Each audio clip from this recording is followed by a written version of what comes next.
at the service auction, and it is would have been given last Sunday in April, but that is also the day I chose to take off. So if you like the sermon, thank the berries. If you don't like the sermon, talk to me. In 1992, I faced a spiritual problem.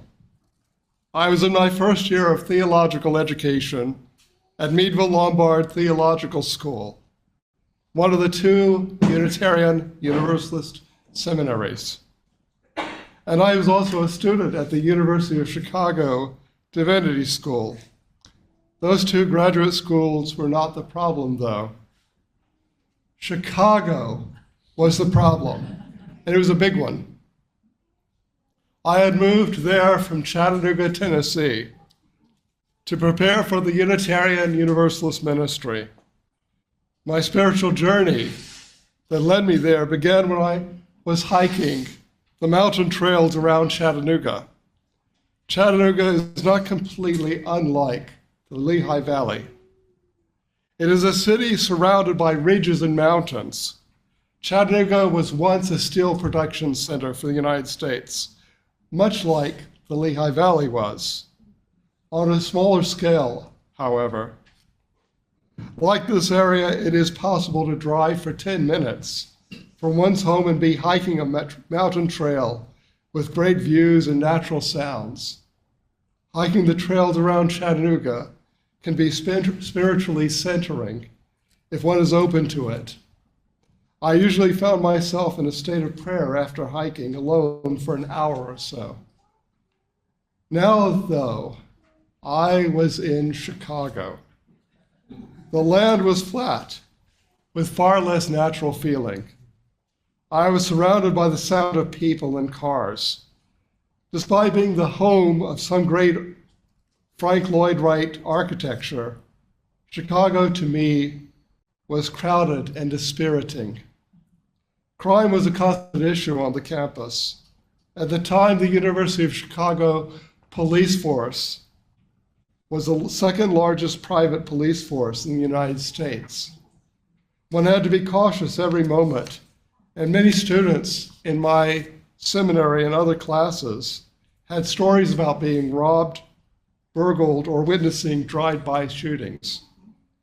I had purchased an old hat and a ragged overcoat, so ragged that Columbo would have rejected it.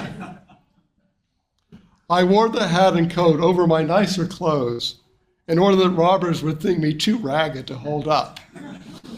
It was urban camouflage, but there it is. This was not a calm environment, even for that city. I missed the sight of sunlight streaming through the tree canopy, birdsong, the flashing light on mountain creeks, the sound of wind through the leaves, the merging of myself with the natural world. Being in nature led me to pray, and without that beauty around me, my spirit struggled.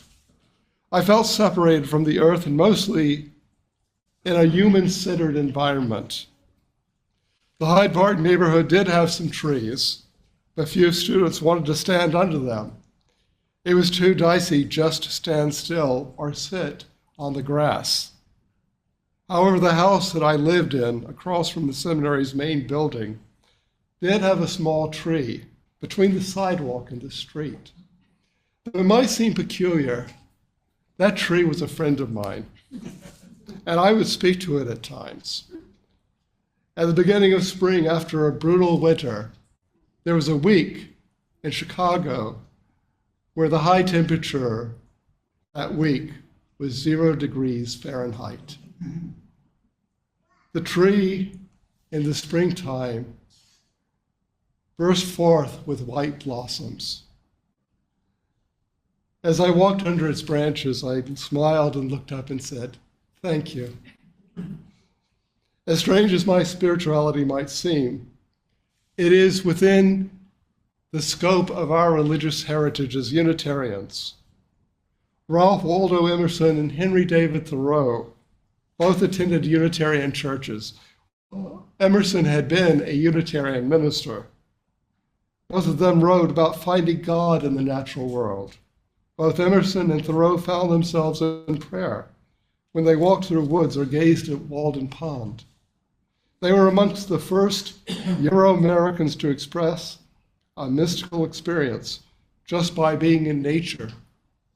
Emerson wrote about that experience in his essay entitled On Nature.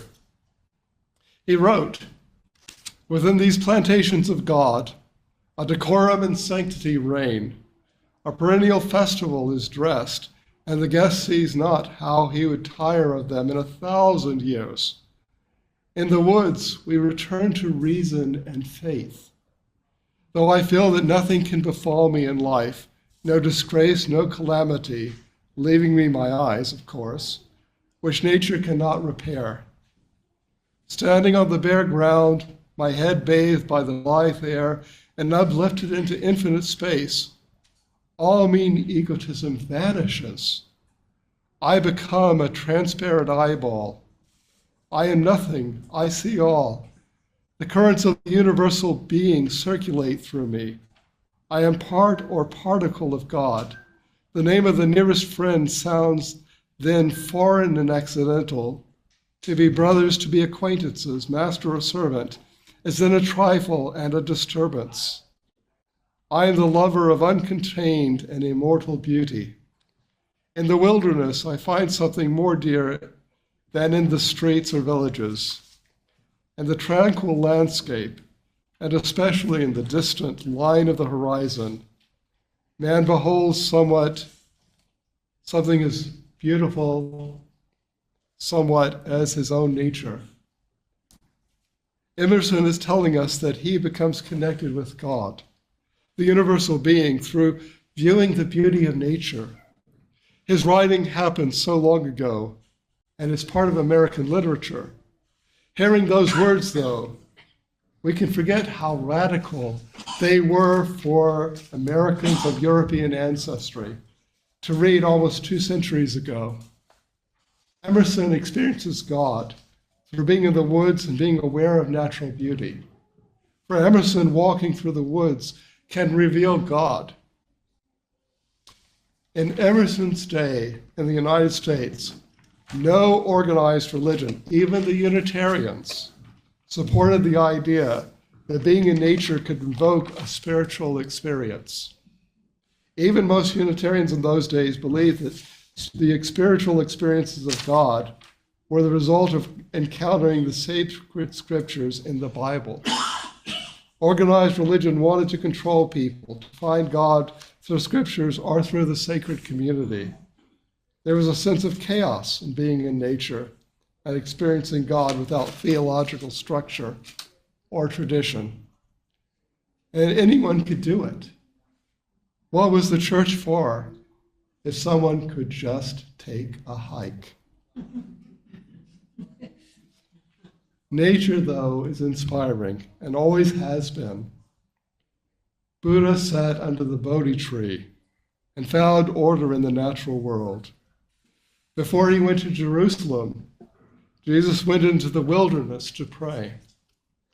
Low technology people the world over find reverence in nature. If ever you would venture into a Gothic cathedral in Europe, look up at the stone ceiling and the outline of the stained glass windows. Often they mimic the branches of trees. Look for the green man, found covertly in many cathedrals. He represents the integration of humanity and nature, stating that we are part of the natural order. In our time, those who revere the beauty of nature are still dismissed. So many of us are disconnected in our daily lives from the natural world. We live in things that humans have wrought. We are divided from our place in the forest, in the sea, in the desert, on the mountainside. We are disconnected from life that is not domesticated. Children understand this, possibly more than we adults do. They are amazed that there is life beyond what we experience in our human existence. Witness their reaction when they find part of a robin's egg or a bird's nest. Watch them combing the shore for shells, sea creature remains, seaweed. They are astonished to know that there's another world than the one of highways, shops, restaurants, buildings.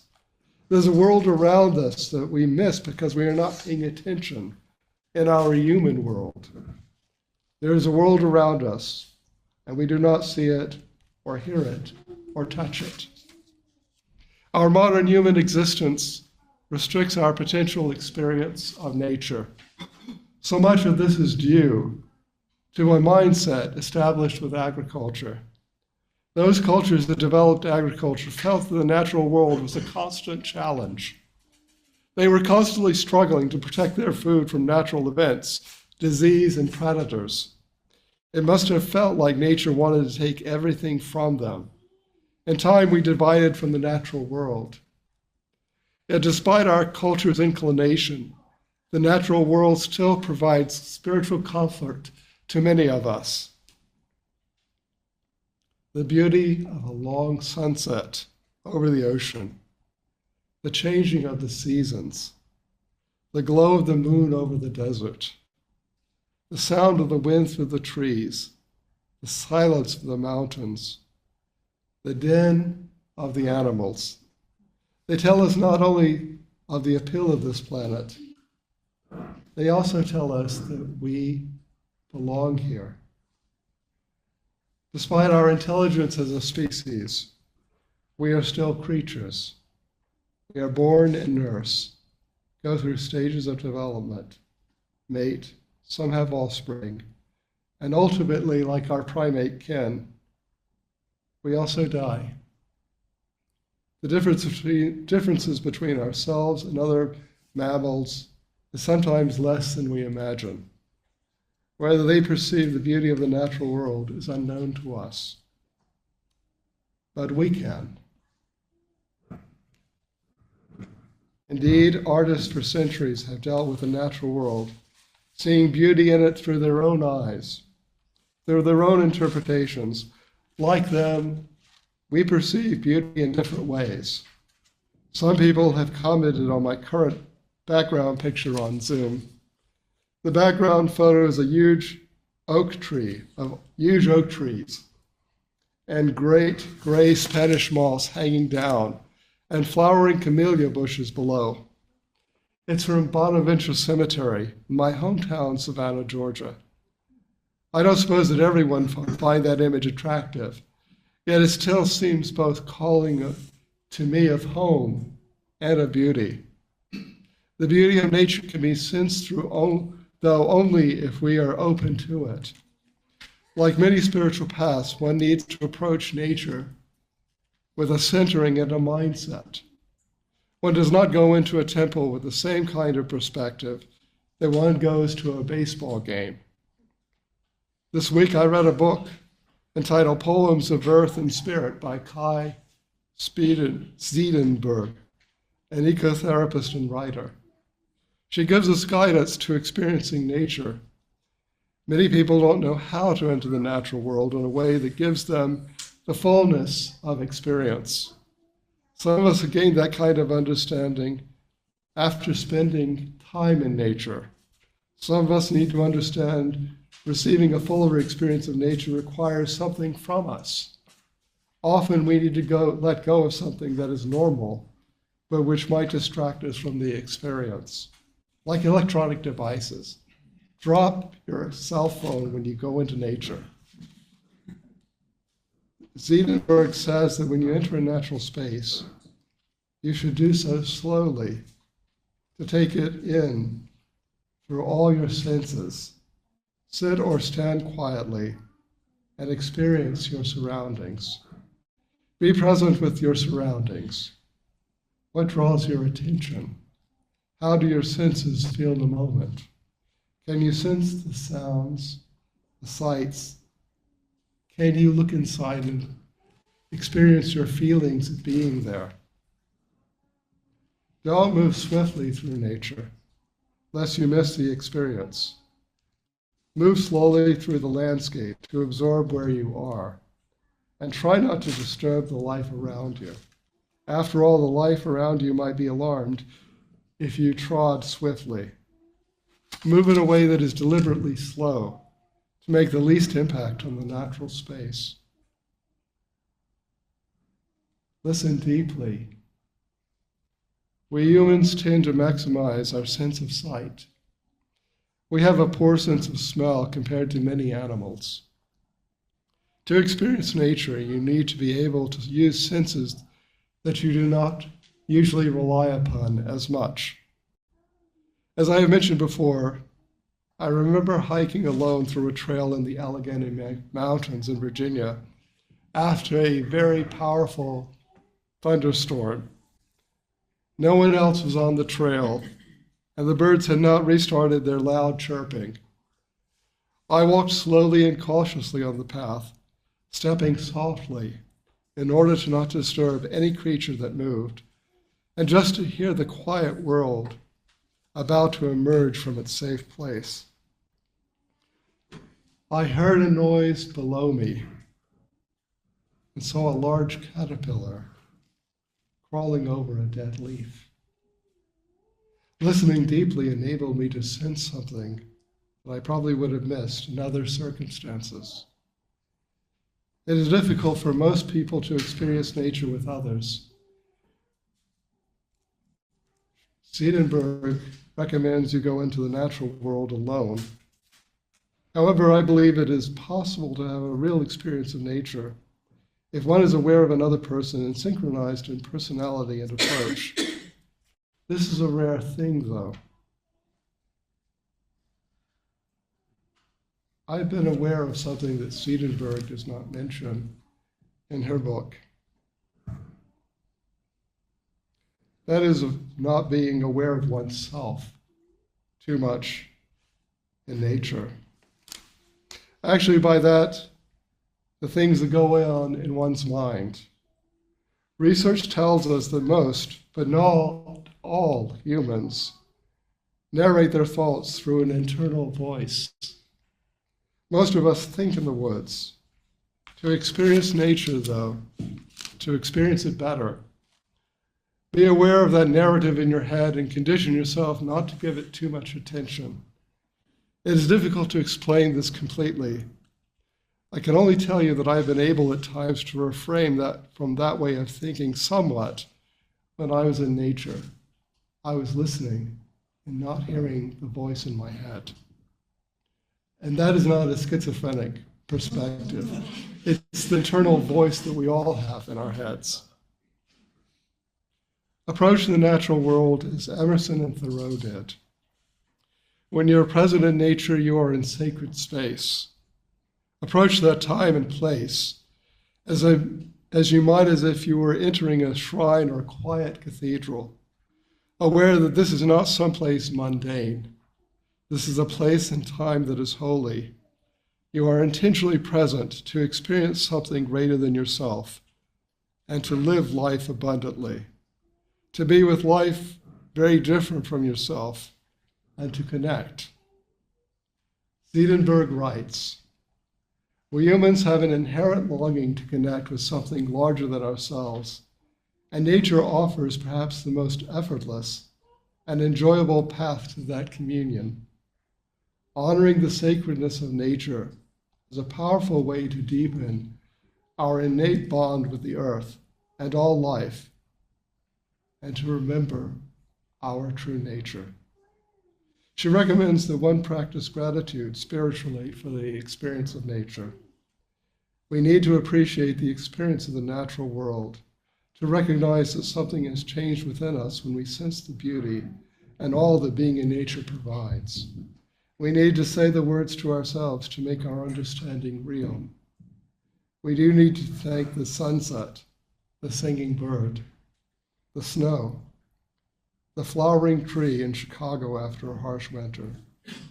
We need to give thanks for the world we live in. Thanks for the interconnectedness of all life. Being present deeply with the natural world is not something that everyone can easily experience due to physical or mental limitations, but one can still experience this beauty in small ways, that honor our presence and the diverse life forms with whom we share this planet. As much as we might like science fiction programs like Star Trek and Babylon 5 that take humanity to other worlds, that future is not attainable for us now and might never be. We humans may be destined to live on this earth for as long as we are a species. Let us find the beauty in this planet of our birth. Let us experience what beauty we might find here, and respect that our intelligence calls us to preserve life on this earth. Let us form connections with where we are, and let it begin with connection with the world our ancestors knew, that teemed with life. We are part of something greater than ourselves. We are part of this earth. Let us be grateful for it. Amen.